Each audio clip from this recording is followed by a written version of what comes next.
What's good? What's good? We are back. Another live from Fayettenam Friday. And of course, we're going to have a special guest here soon. Just waiting for him to come on. Looks like my Facebook is streaming private for some reason. I switched over from StreamYard to Restream, and it looks like my Facebook is streaming private. I'm going to have to figure that out. It says it's streaming though. So, how's everybody doing that's tuned in?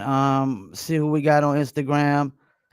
Looks like Beats Yari tuned in, Toast with Los tuned in, Team B Care Records tuned in. Appreciate y'all. Don't forget we're doing live music reviews tomorrow. That's 7 p.m. Eastern time and whatnot. Okay, there's our guest. We about to bring on our guest. So our guest actually had a top 25 Billboard record, and that single actually went gold. And one of the most memorable singles of my lifetime. 5 o'clock in the morning. Where you gonna be? Outside on the corner. Let's bring her on. Nonchalant. What's going on? Hey, hey, How hey. you how you doing? What's good? Hey, how you doing? How you Can, doing? I can can you hear hear you. me Can you good? hear me? Yep. Awesome. So I appreciate you taking time out to do the Abs- interview. Big fan. One of the most memorable singles I think of my lifetime. I think a lot of people remember that song 5 o'clock in the morning. Where you gonna be? Thank Outside you, on the Paul, for corner. having me. I appreciate you having me. Absolutely. Let's start with the name Nonchalant. Was that your first rap name that you came up I with? actually didn't come up with the name. The name was given to me, and it was Okay. my first artist name. It was given to me by a producer. Back in the day, you had a lot of production companies, and production companies had a whole bunch of artists in them. It would be a whole bunch of artists under this production company, and one of the producers would always tell us that somebody was coming. You know what I mean? We going, so and so was Mhm. coming, whatever. A&R was coming, and you get excited as an artist the first couple of times, but after a couple of times of selling us that pipe dream, I was just like, okay, when they get here, I'll be happy to see him. He was like, you acting real nonchalant. And I was like, I mean, I'll get excited when I see him. And it just stuck with me. He used to just started calling me that nonchalant because I'm pretty laid back. I'm a laid back person anyway. So that's where it came from. Now you came out of hmm DC. What artists were you listening to out of DC at that Out of time? DC, I mean, the staple, which is still the staple, I was listening to Go Go, of course. Um, but out Okay. of DC, I was, it was at the time, it was Johnny Gill, you know, um, Okay. what's his name? God, his name is escaping me right now, and it'll come back to me. But of the younger of the people, but of course the staple. I mean, I'm a person that loves. I love 60s, 70s, 80s. I'm stuck in that era. So I mean, Marvin Gaye is the Yeah. staple. Hear My Dear, the album Hear My Dear from Marvin Gaye was on constant, and it's still on constant repeat in my vehicles. So yeah. Now you coming out of hmm DC. So what is the process of trying to get exposure so labels will take I mean, it was notice? pretty much the same process that everybody was having. Like I said, back then you had a whole bunch of production companies. You in those production companies, like Black Productions, where I ended up. Black Productions is, shout out to Lonnie Capon and Bam, the guys that knew the A&R, Nicole Bernard, who eventually signed me at MCA Universal. But it was, pretty much the same thing, is getting in, recording and shopping, trying to get meetings with A&Rs and shopping. And then you had your open mics and that sort of thing. So, your open mics and people Mhm. performing. Open mics would tend to be uh the same people though.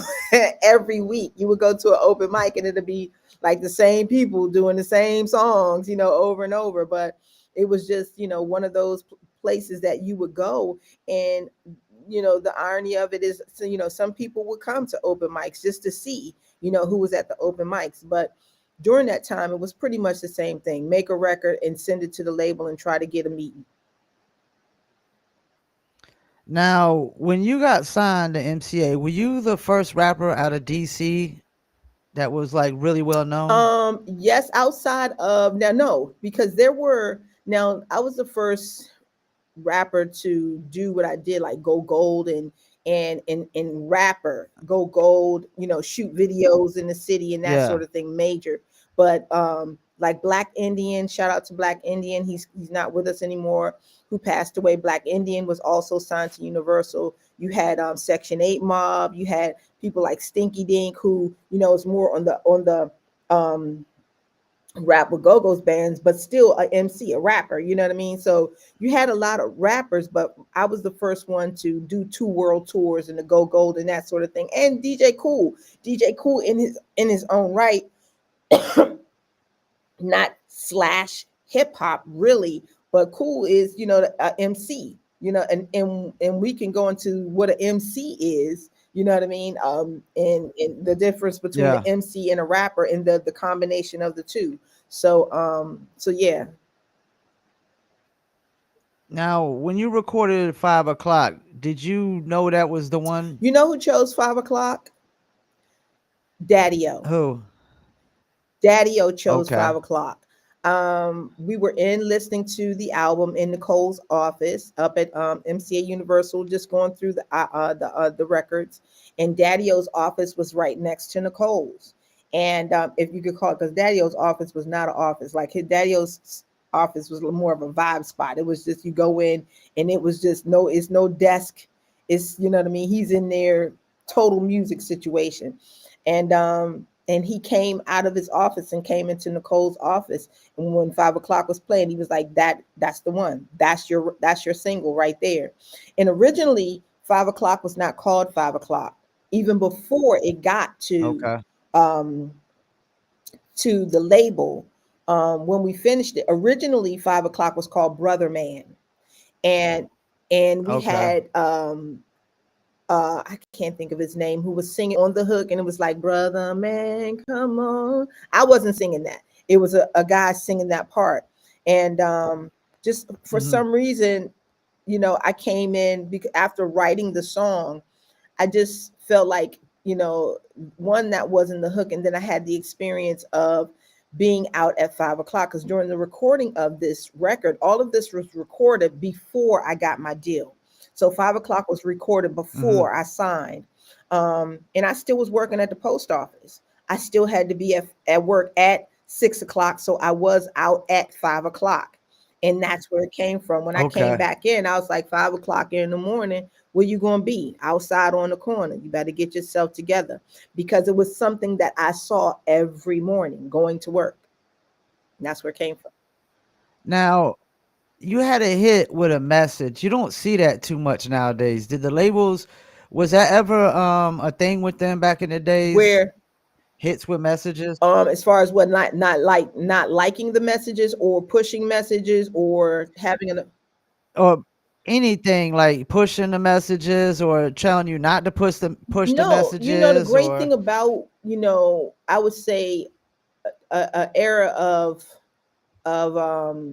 hip hop, 90s specifically, there weren't stipulations Mhm. on really what you could say, except for if you saying, you know what I mean, fight the power or something, then, you know what I mean, they getting heat because, fight the power, they don't want to hear that sort of thing. But at the same Yeah. time, when you have something like this, and I think what lulled people with 5 o'clock, one was the song, with the music.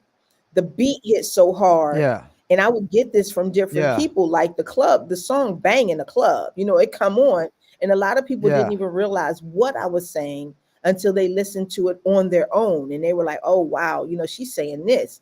But the record hit so hard that you didn't even catch the message immediately, or when you saw me live or Yeah. something like that. But as far as pushback from the label, no. I think they were so one. I had a lot of support from Nicole Bernard. Shout out to Nicole Bernard, my A&R at the time. That's I what's had up. so much support from her, and she was good friends, again with the production company, Lonnie and Capon, and Bam. So they went to Howard together. So when that phone call came, she had just gotten her job at MCA. I was one of the first artists that she signed at MCA. So she was so happy, one, with my lyrical content and the fact that I was writing my own stuff. That was another thing, that the fact that I was an actual writer, not saying anything about anybody else, but it was refreshing to know that she wouldn't have to bring in writers, and you know what I mean. I got to get somebody to help this girl write her stuff. No, I'm writing everything. And we're a self-contained machine in DC. We just can return this record into you, and so I think the refreshment of that, of having lyrical content that was, for me, saying something, and at the same time, speaking to a lot of different things on the record. The variety on the record was, pleasant, and something I think that she felt like, she could definitely move. Now it was I think 24 on the billboards, go over 500,000 copies. So what was the feeling Oh, like at that crazy, time? crazy. I mean, to be a new artist and then to have a record, you know what I mean, just to get wings like that and touch so many people and get and and do it for, the reason outside of just the beat. It's icing on the cake when somebody loves it in the club and then they listen to it and fall in love with it all over again because of what you're saying. It was just, it just continues to be a blessing because a lot of people, there are a lot of talented people in the world that never get a record that they've actually sold over 500,000, gone gold. It's actually close to platinum now.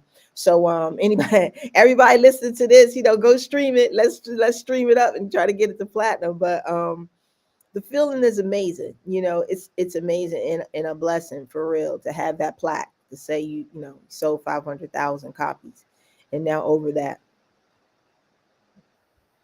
Yeah, everybody can't say that. Yeah. So what was the meaning behind the album title, Until the Day? Until the day was pretty much um it's a journey. You really don't know, and that you have, if you want to say, arrived at your place until Mm. you've actually arrived and it kind of hits you. But until that day, it's a journey. Until that day, you're just going to stay on this creative journey. Until that day, you're going to keep learning and growing and experiencing life, and you know what I mean. So until that day, it's a story that you don't know when it's going to end. Pretty much, it's going to end when you leave the planet, in this natural form of a body. Until that day, keep growing and keep putting good in the world. And for like some of these newer generation fans that probably haven't heard the album or whatnot, how would you like describe the sound on that album? Um, Eclectic. Um, the record had, a lot of people don't know, that there were records on there. Of course, there were records on there speaking to things like lights and sirens that spoke to police violence and that sort of thing. There were, but Yep. there was also there are also records on there about, love and relationships and and like the title track Until the Day, and so there I would say it's an eclectic album. um I feel, of course, I'm biased. I felt it was something that you could listen to all the way through.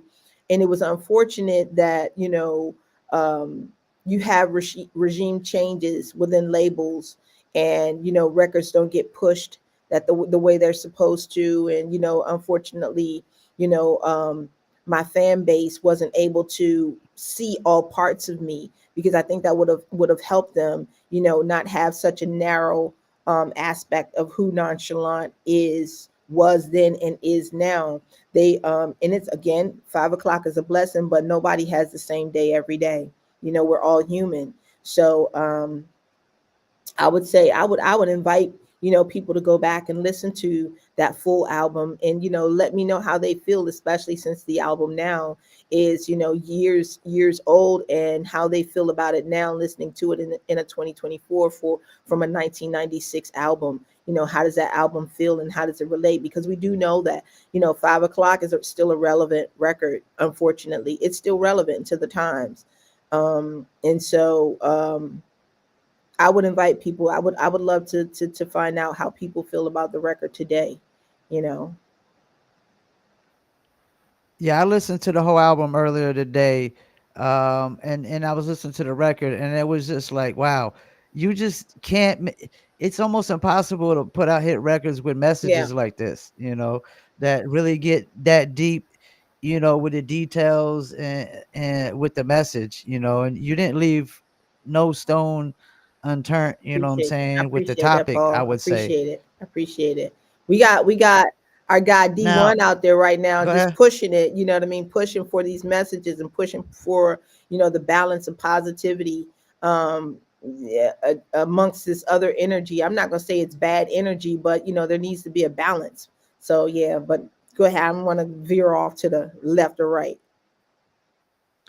Now, after you dropped this single, what was the energy like on the album? Did the labels put the same energy into like marketing and just pushing the That's the album? thing. It wasn't. There were several balls dropped. Like even with um 5 o'clock. Now, back in that time, you lived a record could live, had extra life with remixes. You know what I mean? You come out with the Yeah, yeah, remix, that yeah, gives the record a whole nother life and longevity, and that allows you to, what I mean, make the album last even longer. One of the balls that was dropped on 5 o'clock is when the remix came out, and there are several, like the KDF remix, Joe Quick's remix. You got a lot of remixes that came out that are popular to this day. But they put the remix out with the same cover as the single. So it's crazy. So when okay. they sent the remix out, stores got it. They put it in the back because they thinking it's what they already got. The same, yeah. They put it behind, yeah. They put it right behind the Yeah, they same didn't. A lot single, of time, and then yeah, so yeah, they yeah, just, what I mean, they put it right behind nothing. that's a Yeah, or big some of goof. them didn't even put it out. They put it if they had a few of the other Yeah, singles still out. They never, they just was, So then the label come back. If somebody realized they dropped the ball, now they sending out stickers to the stores, your Best Buys and all of these places saying, can you put this sticker on here saying it's a remix? At that point, it's like, really, you leaving it up to the stores to say, you know what I mean, the clerks to put the yeah. remix. Come on, it was nuts. So things like that, unfortunately, shorten the life of the record. And when you're depending on, because that these remixes are good remixes, you're not per se Yeah. ready for until the next record to come. You're not ready for that, even though we shot the video, but there's a time, you know what I mean? So they're over here thinking the remix is about to do this, and it's not doing it because people don't know it's a remix. Now it throws everything off. And with that being said, now people are leaving labels. Nicole left the label. And then you bring in a whole new regime. You bring in Hank Shockley and all of that. You know what happens when that happens. Now everything is put on hold. I'm not on the shelf, but they're like, okay, Nan, you keep recording. We're gonna do this, but we got to still get acclimated to what we're gonna do, what artists we're gonna bring in. So it was very frustrating, um, especially as a new artist, because now you missed a window, you missed an opportunity, one, for, again, your fan base to know more about you, to listen to more of the record, you know Yeah. what I mean? And it was difficult. It was a difficult time, especially as a new artist. You're new, so you trying to navigate your way through this. Now, was that a common occurrence back in the days where people would goof off like that and I really mean, mess up?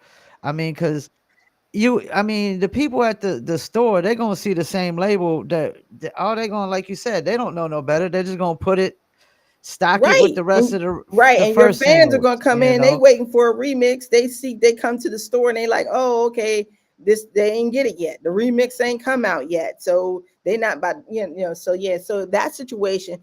I mean, I don't know how frequent that was, and I'm sure, a lot Mm-hmm. of people have stories, stories where, the label is dropping the ball, or the label is not acting, in a way that you would want them to handle your record, you know, and I'm sure it happened more often than not, but it's the recovery, it's the recovery of that, and everything it's a chain, that's why they used to call them the machines, because these machines work a certain way, this team is waiting for this team to do this so that this team can do that. They're not moving independently. You can't just change gears and be like, all right, well, we're going to do this. No, you have to wait for, what I mean, for that for LA to catch up to New York, and everybody start moving.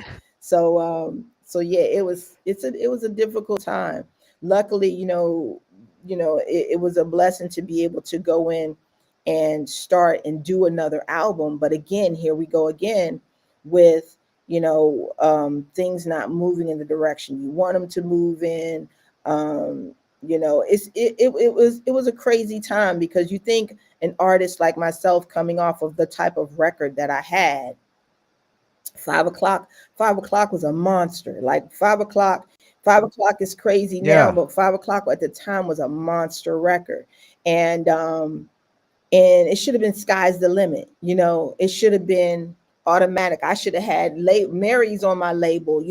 I actually, it was a time when I actually flew to LA. This is Easter. It was an Easter holiday, and I was supposed to be recording with R. Kelly. I fly to LA Oh for shit. for Easter week, and R. Kelly, Yeah. I'm waiting for R. Kelly to come. R. Kelly is stuck in, I think he was in Atlanta. Then he was like, I'm coming to LA, but it was a whole bunch of confusion. But this is when you're not really you're not really planning properly. Like you're trying to just stick stuff in. With this type of monster record, when you got Yeah. people like a Mary on the label, that should have been a no-brainer record. No, I should have been doing a joint with Mary or something like that.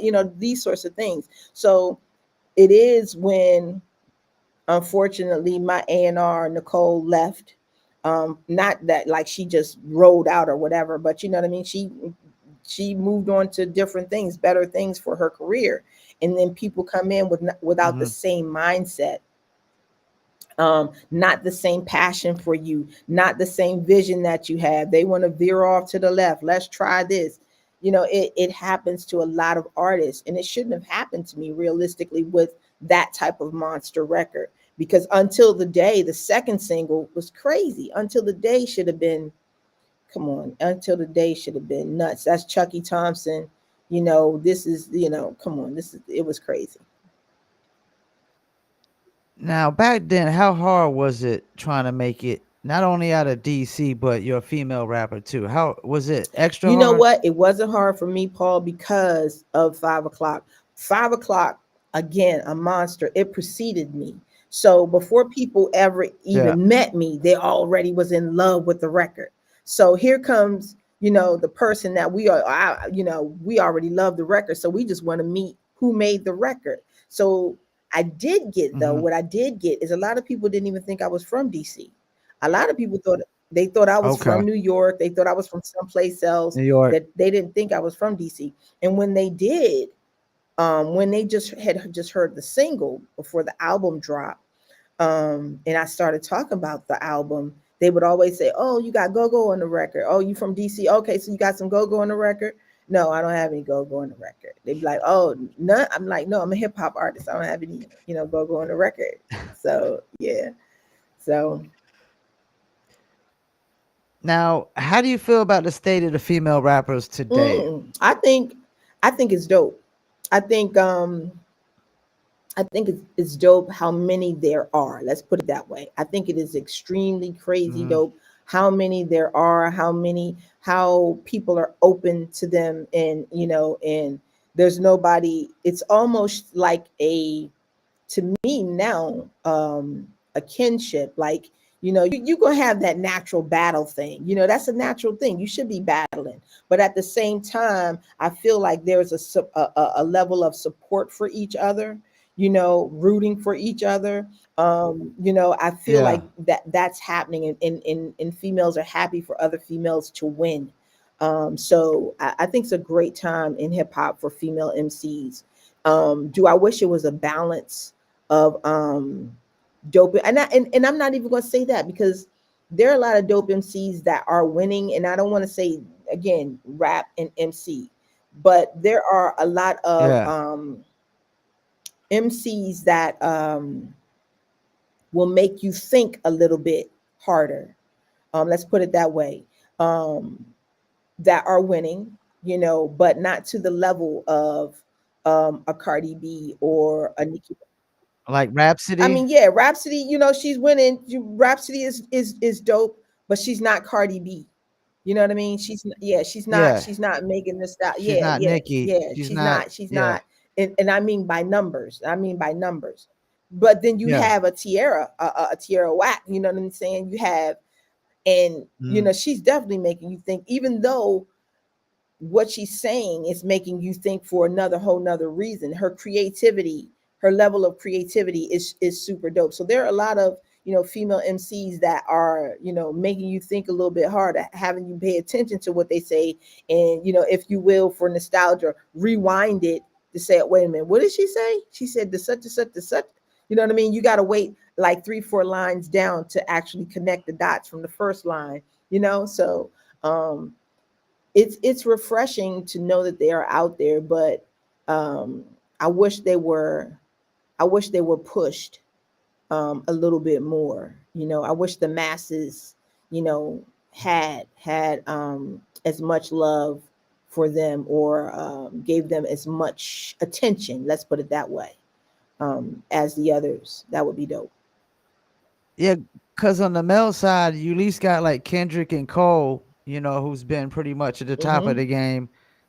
But on the females, all the top females, which they all winning now. Don't get me wrong. The females that are winning, they are winning. You hear me? I mean, Cardi got what, two diamond singles under her belt that she's a Mm-hmm. part of. Like they're Yes, Doja winning, man. Cat.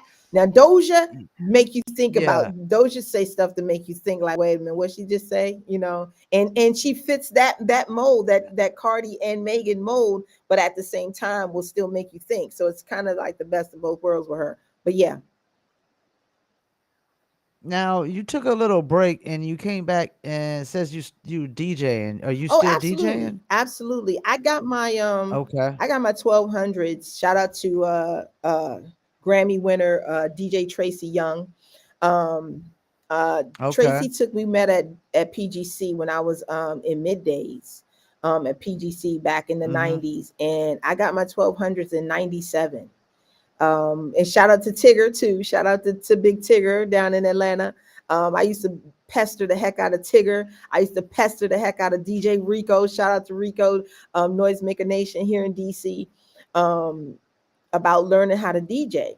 And Tracy was like, "Nah, Mhm. let's go get some 1200s." And I was like, "All right, let's go get some 1200s." So I went up to Chuck Levis Music, Washington Music Center, after getting off the air one day, and I bought some 1200s. And I had them on my dining room table for maybe, man, Paul, I had those jokers on there for maybe 3 weeks. And I played around with them. I will never forget it. Had the record from Def Jam. 1, 2, 3, 4, 5, 6, 7, 8. 1, 2, 3. I'm doing that like over and over and over. And then after 3 weeks, I packed them up and put them away. And I didn't bring my 1200s back out until, this is 24. I bought them back out in like 20 2012, 20, Uh-huh. yeah, like 2012, 20, somewhere around in 2014 or something like that. I bought them back out, and I have such a respect for DJs. Like I always say, I play records. I'm learning how to DJ, and Yeah. um it's an art. It's a true art to DJing. A lot of people these last couple of years, a lot of folks woke up and was like, I'm a DJ. Who's DJing? Those, Joe Blow, that schmo, whatever it is. He just went and got some, and now they DJ. But Yeah. I work with my 1200s for a long time, And then, when Serato came around, I went and got the little Serato box with the vinyl. And then, then I Hmm. switched up and went and got some DDJs when they first came out, and that didn't feel good. So I went back to my Serato with the vinyl, and then eventually I got a controller. Um, and still I have a gig this Friday, not yet, this Friday coming up. So I do a lot of I do a lot of private parties. I'm an open format. I love open format. I don't like this to color in the lines. I like to be all over the place when I DJ. So yeah, I don't do a lot of clubs. I will do a club, but I don't really do a lot of clubs. I do a lot of corporate events or private parties, things like that, marathons and that sort of thing. But I'm so long winded. Let me stop talking. I'm just running at the mouth. Do you think like most musicians need to try to find like a second thing as I well, think just to have something to fall back I on mean, I sometimes? feel And like, the world is so creative. So for me, it was a natural transition for DJ to learn how to DJ, because just like engineering, I mean, I was running a studio. I For a while, I eventually put a whole, 32 channel board in my house, and learned how to do that. Now, am I young guru on the boards? Absolutely not.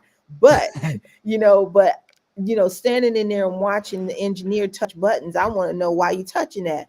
And I couldn't stand when somebody would say, yeah, "Oh no, I ain't do nothing. It ain't do nothing." Well, why you keep touching it? So, and it wasn't until I started engineering that I realized that I just be touching the buttons too. You don't do anything. It's also when you're DJing. When you're DJing, you just naturally, you touching it, but you might not be doing anything at that point in time. So, I think it's yeah, important. As a creative person, um, that you have other outlets. Now, everybody's not going to want to DJ, or everybody's not going to want to do whatever. Some people just want to write songs or rap or sing. That's all they want to do. But I do believe that, it's a natural thing for you to veer off into another creative realm. Right now, for me, something else that I have veered off on is printing, is screen printing. okay, And yeah, that, I'm DJing, but like right now I have this. I don't know if you could, Paul, look at this shirt. Look at this. Look at this. Can you see this? This you yeah, see what that yeah. is? Yeah, Looks that's like who it Whitney. is. So I did this sweatshirt, but how I started screen printing is my nephew Christopher passed away from epilepsy, and I was Oh involved in, man, shout out to Chris Avion, because he was a dope MC, incredible MC, and so I started having a concert for him, and I would do T-shirts, and that was getting expensive, like getting the T-shirts printed, and I was yeah, just looked into printing, and the print world is a whole, there's a level of creativity in printing, in so many ways that you print, specifically with screen printing for me. So I just started yeah, studying screen printing, and eventually I opened up a screen printing company called Red Panda Printing. But there's so many, those dots, connect, because that's merch for artists. You know what I'm saying? So yep, I think it's important that it doesn't even have to be the beautiful thing, like I was saying, I wasn't saying, but, and I'll try to wrap it up. Right now, there are no lines. I think it's great that people are able to, without being ridiculed, able to go into, veer into other things that they want to do. Look at Bun B. Who would have, in 95, if you would have said Bun B is flipping burgers? You know what I mean? No, Bun B got a whole Trill Burgers that's winning. But if you would have yeah, had him, trying to do a burger, dude, that's what it would have been. That's what they would have been like, Bun B flipping burgers. No, Bun B got a whole a burger company that's winning. Or you got, you know what I mean? You got the locks with their juicing. yeah. I'm about to say Yeah, that Locks got got juicing, and juices. you Yeah. got, Jermaine Dupri with his ice cream. The one Master P with cereal and everything else he can get his Oh hands on. yeah, So it's just it's a beautiful thing now to be able to just veer off in whatever direction you want to go in. business wise or creative. It's not, it's you're not going to be looked upon as, oh wow, you doing that. No, it's going to be like, wow, you doing that.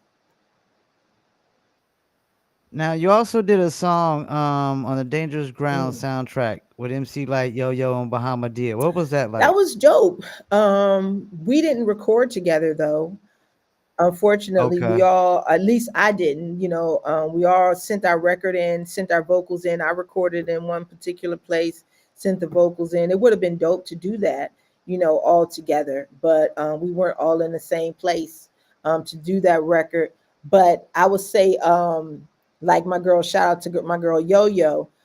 We did a record together, not together, but for an artist named Sandra St. Vic, and she was a Okay. singer, and we did vocals on that, and it was dope. This is back, of course, years ago, and I remember we had a show in New York, and Central Park, and Yo Yo and I were able to Mm-hmm. perform in Central Park with Sandra St. Vic, and that was, it's a dope time to be able to collaborate with artists.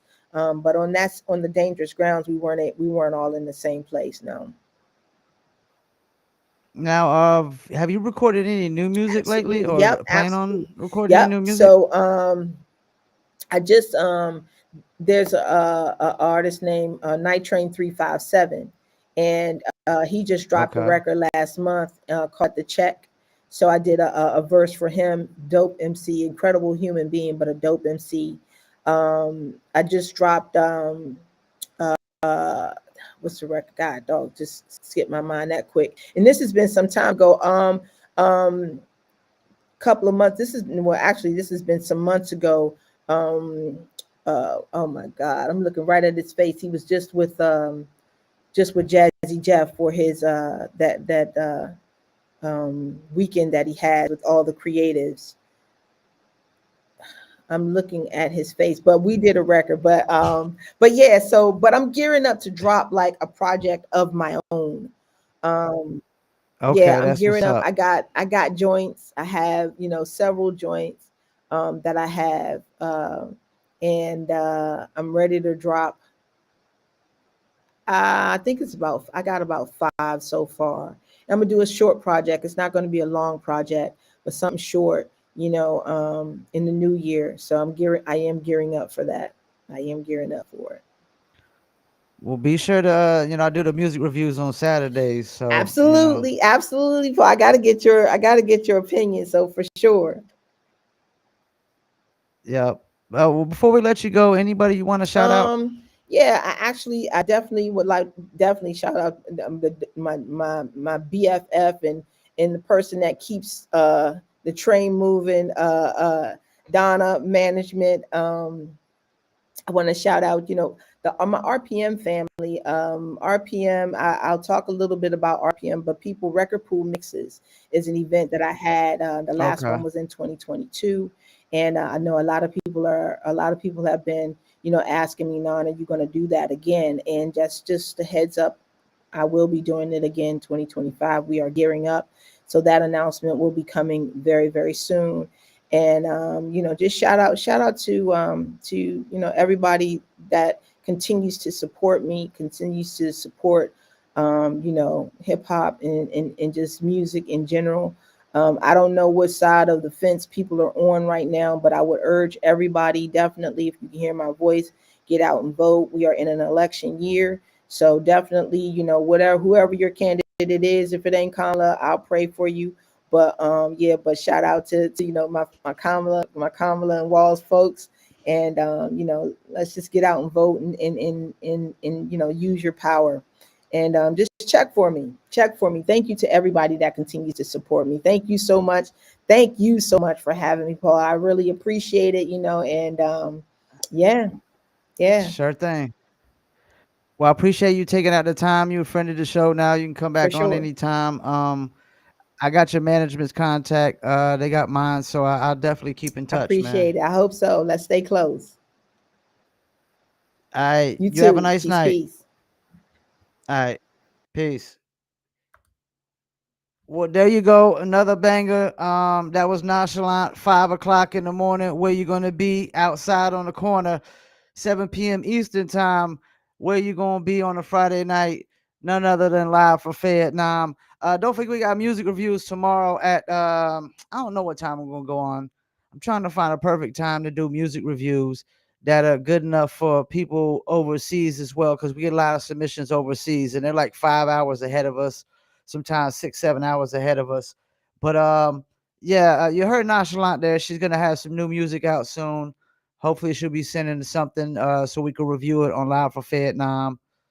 She had a really recognizable hit single back in the days, top 25 Billboard charts, over 500,000 copies sold of the single. But it definitely looks like the label dropped the ball, as you heard on the marketing, where sent they put the remix out with the same cover, which is a no. You got to put a whole different cover for the remix so people don't put it, with the original and whatnot. But yeah, for y'all don't know that song, go Google Nonchalant 5 o'clock. Definitely was a big record back in the days. Definitely one of the most memorable singles in hip hop, in my opinion. And I gotta figure out why my Facebook event was on private, why it wasn't on public for some reason. But we're gonna figure it out. I just switched from StreamYard to Restream. If I have to, we'll just download the interview and re-upload it as well. Again, I want to thank Nonchalant for taking time out. Next week we got CMG from the Conscious Daughter, so that's gonna be back-to-back weeks where we got two females from hip hop from the '90s doing interviews, and I'm gonna try to probably, I think the Friday after, we're probably going to have Bogey Black on. Bogey wanted to have a do an interview live for Vietnam, so we're going to probably have Bogey Black on the third Friday of this month, and we'll see who we can get on for the fourth Friday. And also, don't forget about the Paul Pickett podcast. I got an interview I'm doing Sunday with James Lights Out Lily out of the UK and fights for the BKFC. Go check out my last interview with Anthony, the Devil's Advocate Yost. I just did one with Matthew Spider Morton. And also go check out Paul Pickett Podcast, now available on millions.co. As well as the New Lit Apparel merch. You see the t-shirt right here. We got New Lit Apparel. You can get that on millions.co as well. We got other shirt designs for all you dog lovers. We got the Pit Bulls, the Dobermans, and whatnot. And don't forget, submit your music at livefromfayettenam@gmail.com. Appreciate everybody that's tuned in. Blue, Johnny, Doja, my man. Um, Miss Eyes, appreciate you tuning in. Send me some more music. Blue, send me some more music at livefromfayettenam@gmail.com. MP3 only. Let's see. What else? What's new? What's new? Yeah, that's it, man. Go check out Paul Pickett Podcast. Keep following Live for Vietnam. Fridays, 7 p.m. Eastern Time with interviews, music reviews on Saturdays. I might start going live on Sundays and just do a sports wrap up, you know what I'm saying, and whatnot, especially while the NFL is getting into, they Sunday games and whatnot. Appreciate everybody tuning in on YouTube, Facebook, Instagram. Don't forget the audio versions of both of my podcasts available on Spotify, Apple, Amazon, Deezer, TuneIn, Stitcher, Slacker, iHeartRadio, Player FM, and much more. Appreciate y'all tuning in. Peace, and I'm out.